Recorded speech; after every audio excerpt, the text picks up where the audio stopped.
তো hey guys, আমিও বানিয়ে ফেললাম এই ভাইরাল কালার প্যালেটটি। তো এইবার আমি এটা অনেক কষ্টে আম্মুর থেকে চেয়ে নিয়েছি, কারণ এটা আম্মু আমাকে দিতেই চাচ্ছিল না। তো ওই 2টা কাগজ আমার দরকার নেই, তো পাশে রেখে দিলাম, অন্য কাজে লাগতে পারে।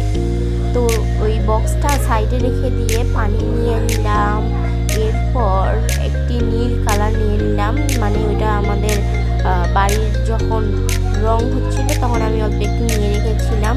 তো শক্ত শক্ত হয়ে গিয়েছিলো, যেইটুকু ছিল সেইটুকু আমি নিয়ে নিয়েছি। এরপরে আমি এই বক্সটাকে রং করে নিব। তো ভালোভাবে রং করে নেওয়ার পর আমি আসছি আবারও। এরপরে রং করা হয়ে গেলে আমি নীল রং, তারপরে একটি বক্স নিয়ে নিলাম, মানে ওইটি একটা ক্রিমের বক্স, তার সাথে হোয়াইট সিমেন্ট নিয়ে নিলাম। তার কারণ আমি হোয়াইট সিমেন্ট দিয়ে এটা করব, যেহেতু আমার কাছে সেরকম ক্লে নেই, মানে অতগুলো ক্লে নেই। তার সাথে একটা না দেখা কলম নিয়ে নিয়েছি, যেহেতু আমি হাত দিয়ে মাখতে চাচ্ছি না। তো আমি প্রথমে ওয়াল পট্টিতে নিয়ে নেব। যদিও আমি খালি যখন তখন যেখানে একটা বলি, কখনো হোয়াইট সিমেন্ট বলি, আবার কখনো ওয়াল পট্টি বলি, তোমরা একটু বুঝে নিও। এইবার ওয়াল পট্টি অল্প একটু নিয়ে আমি পানি দিয়ে মিশিয়ে দিব। তো এটাই আমার ভুল হয়েছিল, একটু বেশি পানি দিয়ে দেওয়া, আর একটু কম বেশি পানি দিয়ে দেওয়া ঠিক না।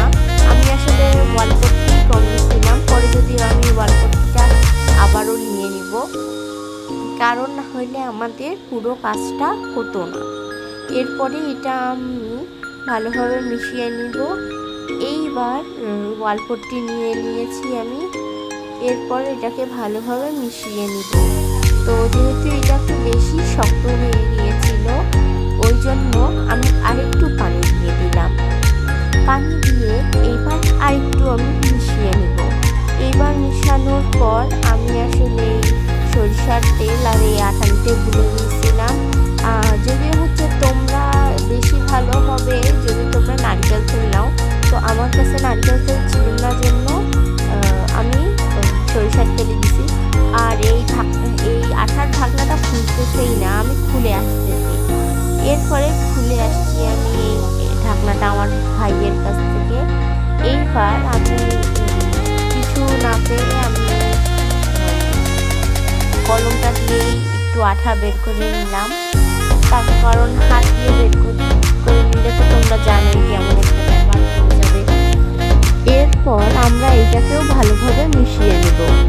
এরপরে যখন একটি ক্লের মতো টেক্সচার এসে যাবে, তখন আমরা একটু ভালোভাবে, মানে ক্লে যেভাবে সুপার ক্লে বের করার পর প্যাকেট থেকে যেরকমভাবে একটু মিশিয়ে নিতে হয় পুরোটাই, সেরকমভাবে মিশিয়ে নিয়ে অল্প একটু নিয়ে নিব।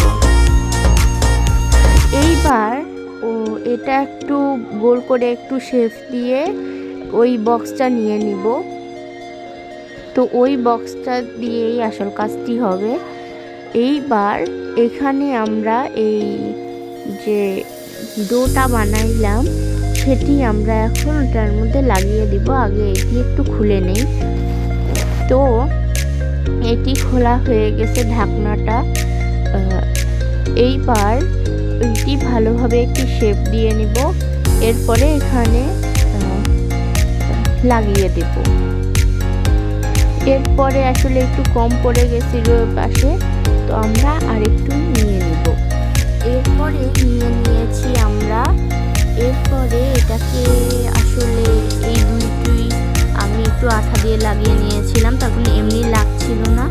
তো এইটি এরকম ভালোভাবে সুন্দরভাবে নামার পর এইবার যেই আসল কাজটা, এই গোল গোল জিনিসগুলো, তো এগুলো আমি করে নিয়েছি। একটু পানিও দিয়েছিলাম, না হইলে এই গর্তগুলো হতে চাচ্ছিল না।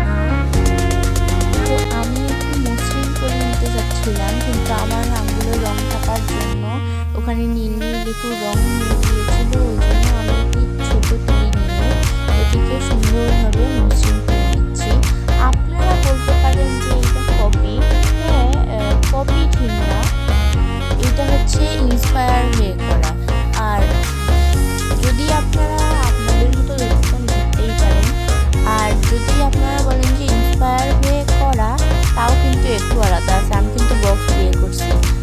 যেহেতু এটা ছোট্ট কালার প্যালেট, তো এটাতে একটি সুন্দর মিনি আর্ট করে দেখাবো। তো আজকের জন্য বাই, থ্যাংকস ফর ওয়াচিং।